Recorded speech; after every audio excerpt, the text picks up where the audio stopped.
Welcome to the first edition of The Creeper. No, I'm not going to sneak up behind you and explode. This episode, I'm taking it a bit lighthearted. The stories are from Reddit.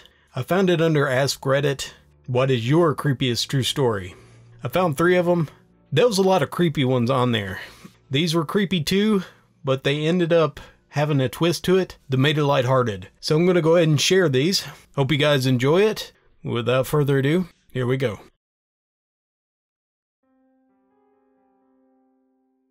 I'm posting this again because it was genuinely terrifying and absolutely true.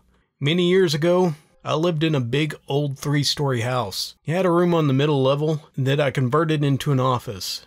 I used to write financial reports late at night. The office had a few computers, so I usually let my toddler son play on one of them.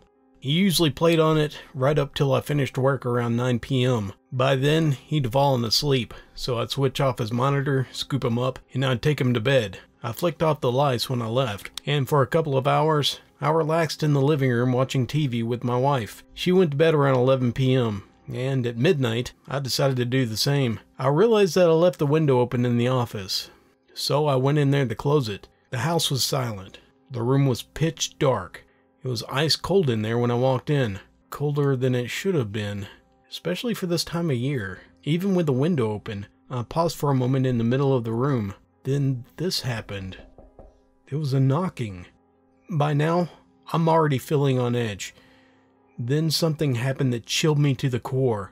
Because out of the corner of the room, to my right, and from the darkness, a high-pitched, almost squeaky voice began to speak quite loudly. I froze on the spot. My blood went cold. My bowels were prepared to evacuate. My God, I thought. I never wrote that book. Any book. It spoke again, but with greater emphasis on the all-important word. I see you. I'm determined that I'm absolutely certainly screwed. So I figured, what the hell? I turned slowly around to my right. I walked into the darkness. Then finally I reached my son's computer. Nothing but an empty chair. But no talking now. Just silence. Horrible silence. Carefully, I reached over and switched on the monitor. The screen brightened. There it was. Something red and horrible. Once again it tapped on the glass. And to my horror, it was Elmo from my kid's Sesame Street game. So this happened pretty recently, and I hope that I can properly do the story justice. This happened on the weekend before Christmas, so I'm going to give you a few details to set the scene. When you walk down the stairs of my house, when you get down to the last 2 steps, you can see the front door. Also, my roommate's dog's a little crap, and he claws at the blinds, so anyone can see through the bottom of the window. Anyways, me and my buddy, we were up in my room, because I kept my good beer up there in my mini fridge. I can't trust anybody. On my way down the stairs, we're just having a normal, casual conversation, talking about work and some crap like that. Then I get to the point where you can see the front door, and there's this creature crouching down, and it's smiling with his face pressed up against the window. It's staring through our souls with black eyes. I'm completely frozen. My friend says, "What the f*** is that?" My first thought is that someone was knocking on the door. But we didn't hear it. We were upstairs. After about 1 second of me focusing in, I realized that that was absolutely not the case. My friend yells this time, "What the f*** is that?"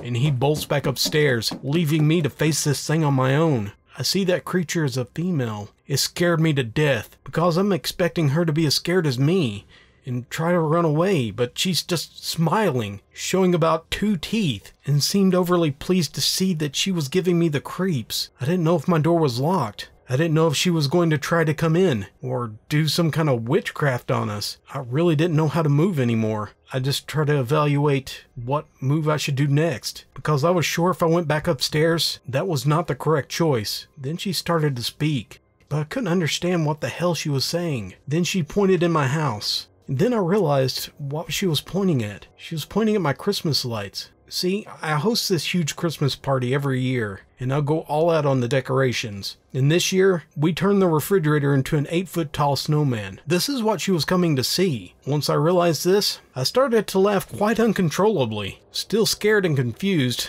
because she just kept staring at me. My friend came down and we moved out of her sight. I let the dogs in so they could bark at her and maybe she'd just leave. They did bark at her and we stayed out of view, but then she started jiggling the door handle. Turns out it was locked. She was trying to get in. I looked at my buddy like, what the actual hell is she thinking?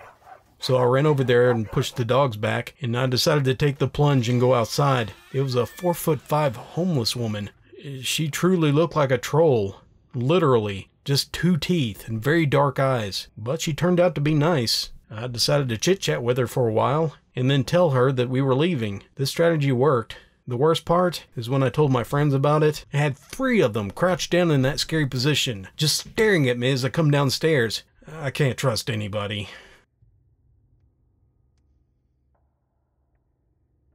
My younger brother and I have absolutely horrible sleep schedules. Insomnia, night terrors, and various other sleep disorders. It runs in my family.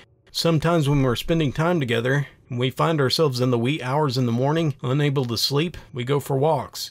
But only when it starts to at least get bright outside. One late spring morning, we left the house with my dog, and it was about 4:30 in the morning. We were walking through this ghostly twilight between dawn and sunrise. We live in a semi-rural area, so we were very much alone. We were making our way along this minor road that's intended to cross into a smaller trail, which crosses the one we were on.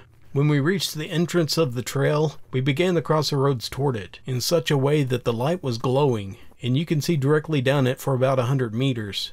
As we did, something came running at us in the darkness, straight for us. We both froze in place. You know that sense of true fear and confusion, when you simply can't begin to process what you're seeing? This thing, about 3 foot tall, and appeared to be flesh-colored. It was very thin. It ran on 2 long spindly legs. Its head was long and narrow. It resembled a shriveled human with no arms. It was running like maybe 15 miles an hour directly at us. As it reached the entrance of the trail, it abruptly turned to the right to run along the road, only when we saw its profile. Then it finally registered.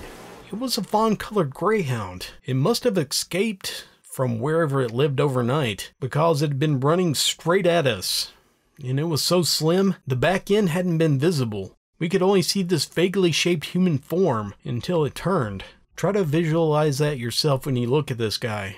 If he's running through the half-light towards you. We were still in shock. We didn't think to call for it, though even if I had, I doubt it would have stopped. We kept an eye out for wanted posters, but we never found any, which makes me hope that the owner was able to get his dog. Hopefully, the dog will be secure enough afterwards to prevent any more future early heart attacks. I know when it comes to creepy stories, these aren't the creepiest, but I wanted to make it lighthearted. I love to read it on this channel. It's a nice change of pace, and I like being able to read serious sometimes. And this is kind of what got me started in to want to narrate on YouTube. You know, people like Lazy Masquerade and Hell Freezer. He does both serious and funny. He's pretty awesome. He helped me get started. There's other YouTubers out there that I really like too. Those are primarily the 2 that I like the most. Thank you all very much for watching, and I hope you guys enjoyed it. I want to give a special thanks to my patrons. Red will probably do one of her own, and she'll probably read a whole episode of just her doing it. She did that for our other channel, The Creepier, which we really don't post on anymore. I wanted to go ahead and just combine it on this channel and do them both. I think it'll be fun, and I hope you guys enjoy it. Well, until next time, this is Dallas, signing off.